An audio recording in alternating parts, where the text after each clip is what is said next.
I'm Bruce, and today we are with Mr. Jonathan Quek from Grove, Malaysia, and our special VIP guest is Datuk Seri Garry Chua, the president of MRCA. So, Jonathan, I'm going to hand the mic over to you. That's a new mic I see. So, yeah, over to you, Jonathan. All right, thanks so much, Dr. Bruce. First of all, Growth Malaysia is an organization built to help SMEs to not only survive, but to thrive in the digital age. And currently, we are going through what we call the coronavirus crisis. And while most SMEs are panicking, we believe that there are very few SMEs out there who are doing pretty well. So today, we are going to invite Datuk Seri Garry Chua to discuss with us what SMEs can do and what governments can possibly do as well to help SMEs. So, Datuk Seri Garry, tell us a bit about yourself and your organization, SME Malaysia. Okay, I've started off Rocho Group in 1994 on building services with a JV company with the American technology. And we do a lot of refurbishment and facade repair and maintenance. So currently we are doing about 60% of the high-rise building in the city, in Klang Valley. And during the downturn 1998, we started our chain of restaurant called Chakri Palace and Sun Hotel and Raintree as well. Today, we actually looking at the SME being a very important component of all the business in Malaysia. Actually, it consists of 98.5% of business in Malaysia based on the SME. And today, of course, we are facing a very hard time because of, in view of, this is something out of the ordinary. Because 1998, you have the Asian crisis, financial crisis, and 2008 was a world global financial crisis. And this time, it's not only global, it's something more than that. There's MCO, lock-in, and all these new elements that come into play where movements are restricted. So business are literally coming to a halt. So when there's no income, there's no liquidity. You can't pay salaries, you can't pay rentals, you can't pay a host of other things. So it's a very big challenge at the moment. Well, as you mentioned, right now we are in what we call a global pandemic. It's not only an economic crisis, but also a health crisis. And as SMEs are, like what you mentioned, SMEs are the backbones of the country. What do you think is at stake right here? You see, the main thing now to survive is very important. There are a few elements here. The most critical is paying salaries. Earlier, the government announced that we have to pay our salaries to the staff. I think that is impossible. It's an impossible task. All companies were saying, because with zero income, how can you have the liquidity or the cash to pay the salaries? In UK, the government has come up to subsidize 80%, and in Thailand, even 50% with a ceiling of 400 USD to support the industries or the workers, and the economy. So Malaysia, actually, in the government side, we actually have approached and requested the government should bear at least 50%. Then the balance of the 50%, we can see how to negotiate and discuss with our staff and see how to mitigate this situation. And that's very critical. And for the government, they can use the HR resources funds, or they can use others, GLCs, or within the whatever authority they have to raise the funds to help the industry. Otherwise, everyone will just go down the gutter. And of course, very important thing, the next one is paying rent. To pay rent is another very big challenge, especially in the big malls. They're very high rental to pay because of the iconic locations they have. So this is another area, the renter can come from 50,000, 100, 200 to 300,000 a month. So this is very big challenge to all the retailers as well. So this is one area, again, we need a lot of cushioning, So lately there's some announcement, some goodwill from started by Sunway, giving free rental during the MCO period. But this is not insufficient actually. We need another 6 months to cushion up. Even after the MCOs, business will not come back as normal. That one you can be assured. So we at least need another 50% cushion for the next 6 months. And this one actually can also assisted by not just the malls alone, to be fair to them. For example, TNB has been making excessive profits last year, $4 billion, being a public utility and public serving company owned partly by the government. It should be not just profit driven per se. So they have to come in, for example, give a big discount of 30% to all the malls and 20% to the public as well, the household. Because household, everyone, whether you like it or not, one after, directly and indirectly, they're all affected. So this is very important that the message have to go through that we need this kind of support. And of course, thirdly, is the banks. You know? The banks lately have announced the moratorium through our request to Bank Negara and the ministries, that they're giving 6 months of moratorium to only the loans, term loans. But this is very insufficient because, you see, I believe at least 80% of the business in Malaysia are using trade lines like BA and LCs, you know, to tie over the cash flow for whatever business they do. And this is very important. It has to be included as well as also the insurance company. Otherwise, all the policies will lapse as well. You get what I mean? And this is very critical. And we have to include all this to be part of, what you call that, the system to make it ongoing. And fourthly, the most critical also, we have to pay the statutory bodies, things like EPF, SST, you know, income tax. All these should also be deferred for at least the next 6 months, you know, and totally freeze it so that cash flow can be at least utilized in the most effective or most needed areas, you know, to keep the business and the retail afloat. As a retail business owner yourself, can hear really a lot of personal experiences and all the challenges that a lot of retail businesses are going through.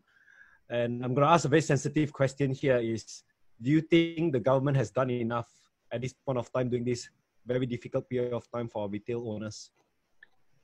In fact, we have been engaging very actively with the government.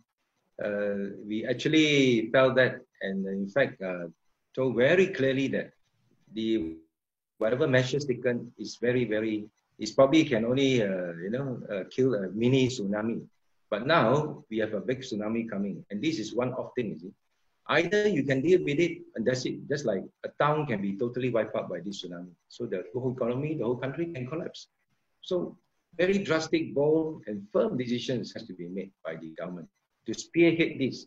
As I mentioned earlier, we need very strong leadership and clear direction, and to show the leadership that to the people that, you know, we will be together with you and to contain and alleviate this situation so that things will go back to at least normal within the next 6 to 12 months.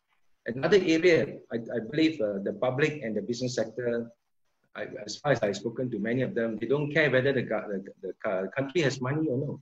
You see, very important. The government have to find ways to raise the money. For example, they can use all the GLC or GIC's, whatever reserve or even Petronas. And now the world is talking about a COVID bond, just like after the post-World War II.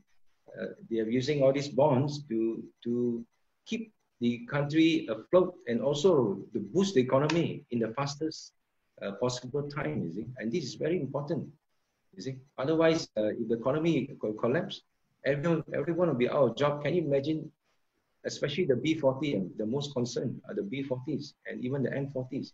How are they going to survive? There'll be chaos, you know. Can you imagine? Yep, I totally agree. We are right now in a situation where the tsunami has hit, and in this tsunami, is either people will be able to sink or they will swim. Very few will be able to surf. And we're in a situation where we have a new government who have just came in place. So I'm very curious, Datuk Seri Garry, what is MRC's role in bridging the entire retail industry with this new government that has been recently put in place? Can you walk us through your journey? Yes. Unfortunately, the new government coming at a timing that they have to face so much of challenges. Again, as I mentioned, being a responsible association representing 30,000 stalls and more than 500 chain members, the biggest names in town, they're all our members. We have to be very responsible and responsive and also active as association to represent not only the rights, but also the country to make sure all of us stay afloat, you see. And we have given representation to the government with our 10-point what you call it, proposal. And I hope all these, I understand tomorrow, Friday, there'll be another announcement. Hope something good and drastic, not only good, it has to be drastic. Something very bold, something really can solve the problem, or at least alleviate the concern and the woes of so many of the business people, the sector, the SMEs, especially, who consist of 98.5% of the industry in the economy. And that is the most critical, and contribute about 38% of the GDP in Malaysia. Can you imagine if all these are wiped out? It takes probably years again for us to build up the country economy, to be in tatters. Yep. I think this is really a challenging time. So as a retailer, while they are waiting for governments to take on these actions, what can they do right now? You see, during the MCO, I believe most of the bosses or senior management, we probably have to re-strategize what we need to do, or how can we beef up our company in the various aspects that we can be a much stronger company after the MCOs or the future. For example, it could be changing of refocusing different customer base, or other areas, like for example, more aggressively going to online digital business, like some of our members like Senheng and even Padini and many others, they have done well using online, even despite the market so depressed. They have, of course, big downturn, but still would not be as bad as 80-90%. They may suffer down by 60%, but it's still much better than many other companies. And this is one area. Of course, we need to upskill our workers after the MCO and make them more prepared to face whatever issues on the skill side. And this is very important as well. And whatever cash flow we have, I think very important now, we have to preserve our cash to conservatively, no matter how little, how much you have, we have to constantly preserve it, because cash is king. Otherwise, very difficult for us and tough for us to survive as well. Yeah. So if I can just summarize what you said, what you're saying is, at this point of time, retailers have two focus. Number one is to preserve their cash, and number two is to pivot, to recognize that at this point of time, even though you don't like to do Facebook Live, you got to learn how to use Facebook Live, things like that, right? Yes. So yeah, so at this point of time, what can we do to access to help and assistance from MRCA? I think very important. You can of course what you call it, convey the message what MRCA is doing for the members as well as for the business and the public. We're doing our best to voice to the authorities and the government to assist us. It's actually an appeal to the government to make sure that the message goes through that this is something really serious, because it's a one-off game, you see. If we don't do it right this time, the whole economic collapse and everything will just go down the drain. Can you see the unemployments and the NPLs, and of course the banks and Bank Negara, all these have to play a very strong role to ensure the system is in place, you see. Otherwise, everybody will be waiting and see. That was what happening. The couple of weeks back, everybody's waiting to see. What's happening. But every week is a challenge. Every week is increasingly pressuring, because you can see that when you don't have business and you just wait for bigger and bigger wave to come, it's almost impossible. By the time the biggest wave will hit you. So we need to get prepared with all these, as I mentioned just now, the cooperation and support from one another. Every sectors need to put in their efforts. Example, as I say, even the GRCs, they have to high time to cough up some of their reserve or to assist. It's no more KPIs or per se, or profit driven per se. We're talking about survival, staying afloat now. Forget about the KPIs. Forget about the profit driven. It's one off. Let's do the CSR. Let's be magnanimous. Let's be kind to each other and support each other as Malaysians, so that we can prosper in the future. I think that's very important. Yeah, yeah. I think we are both unlucky and lucky at the same time. Unlucky to be going through at this point of time, but we are lucky because China went through it first. And there's a lot of case studies that we can look into China on the kind of measurements they have made, including what their government has done. So as you are right now the leader of MRCA, you are the bridge between retail chain brands to the government. What will be your top 3 wish lists for the retailers and the government? Before that, I think it's good we look at China. You see, China have contained, and also Korea, and in a certain extent Singapore. I think these 3 countries has done pretty well in terms of the experiences on this COVID-19. You look at China, the dynamism and entrepreneurial spirit of the business sector there is enormous. They just want to stay afloat and stay alive.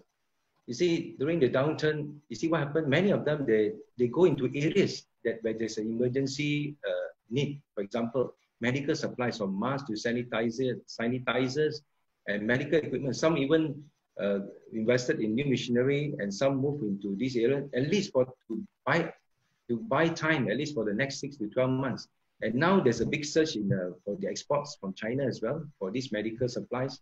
So it's a booming business for them, is it? Can you imagine? So this is to be, from the business perspective, we also need to learn to be very adaptable, so that we can survive not only the middle and also medium, longer term, And these are important aspects we can also learn from these experiences. Yeah, I totally agree on the importance of adapting, especially to this situation. And back to my question, what's your wish list gonna be for the government and for retailers? Of course, as I mentioned just now, the wish list is that the government must give us the strongest support in no uncertain terms to show their leadership. They are for not just retailers, the business sector in particular, the SMEs. Even the big boys will suffer. You look at the SME Corp recent, just initial survey, they talk about 48% of the SMEs cannot even survive more than 1 month if they were to pay all their bills. And 46% can survive 6 to 12 months, you see, or two above to 6 to 12 months, that kind of thing. So you can see only about 6% of them can survive indefinitely or longer term. These are the big boys and established boys. I got calls even from some of our big members. They say, how can we pay salary when we don't have income? Even the big boys are calling me. So can you imagine, what about the smaller SMEs, the smaller retail? I cannot imagine how stressful, how concerned they are to overcome, to override this. So the government has to really come in to pump in the money. People, you see, when they're distressed, they don't care whether the country has money, no money. The government just have to find the money. And it's their job anyway, because like paying tax is our job. So now, high time the government have to find a way to actually to cushion off the economy. It's for the sake of the country, to save Malaysia, to save the economy. You see? Yeah. I have one last question for you, Datuk Seri. As you mentioned, at this point of time, adaptation is the key, but we don't want to make decisions where it's too late, because where it's too late is often not the best decision that we can make. So at this point of time, anticipation is the key. So as we anticipate, what is your strategy for your short-term, mid-term, and long-term at this point of time, knowing that we don't know when this will end? So I'd like to hear from you, and this is my last question of the day. What's your short-term strategy, mid-term strategy, and long-term strategy? Short-term, as I mentioned just now, we have to, conserve our cash, even if you have very little. And of course, after that, we have to upskill our staff and see how to look at our customer base. And should we diversify or should we reinforce our business model? Could be like what China is doing. Of course, I think very difficult to foresee the future now, looking at this, because Malaysia is a trading country. And we depend a lot on overseas. And now only China is recovering, but even China alone can't take it, because they're also doing trade with other countries. So whatever we export to China also will be impacted by indirectly or directly with other countries as well around the world. So this is something we have to see, and hopefully everyone were to do their part, very important to be responsibly to contain, to break the chain of this virus so that everything can go back to normal. I can guarantee it'll take at least another 6 months or so to build back, at least to maybe another boost will be the next 12 months, is it? So this will take quite a while. So everybody have to be patient, have to really tighten your belt, have to, and see what you can do best. For example, now we are doing online social media. I think this is one area it still can survive, you see, for example. And this being adaptable. Some people may go into media area and all this, just like you.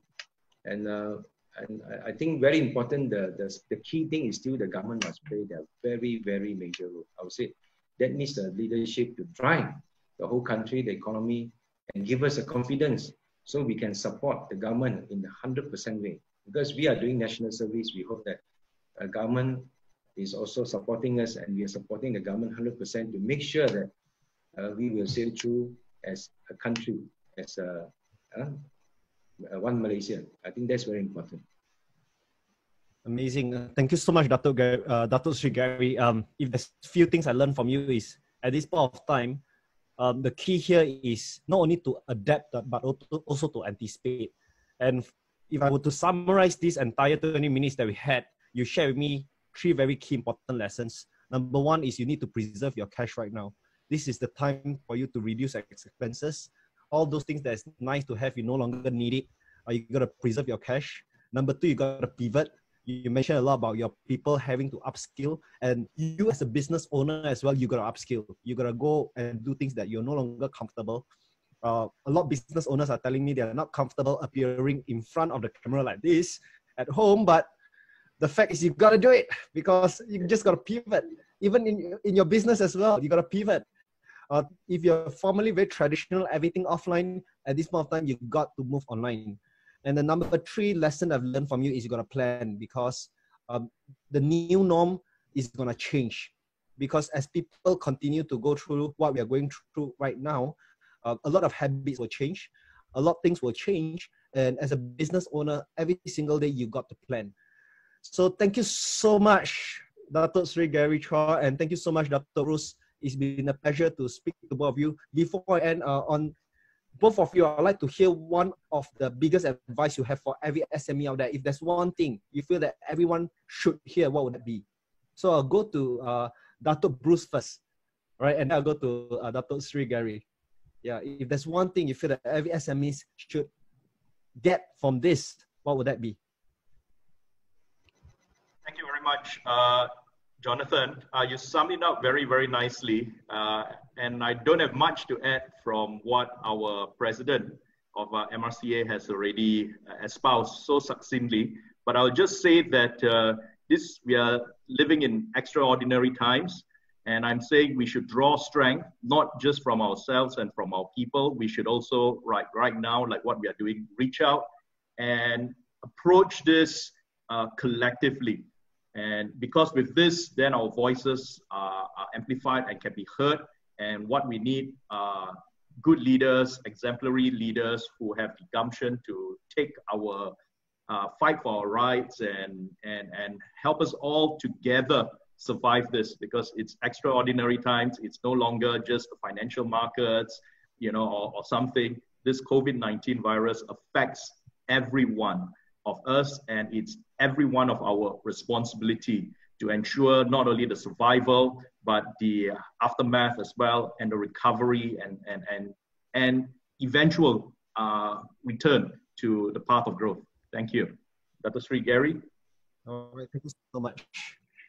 Yeah, I look at this as something very unique, because affecting the world, perhaps it could be a calling to make mankind to be more engaging, more concerned, more caring to not only each other, to also the environment, to have moral values, and also to, we also have to look after each other and also to be humble, humility, and support each other in not only during the bad times, but also the good times, If everyone can be kind to each other in this world, then we have a better place. Not just about business, it's also about mankind, people. We are all human beings, and we also should live in the environment in the most peaceful manner and take care of the environment. We are taking care of the future as well. Thank you. So thank you so much. If it's true indeed, crises do mold character. So thank you guys. It's been a pleasure to speak to both of you and learn from you. And I look forward to see you guys again. Bye-bye.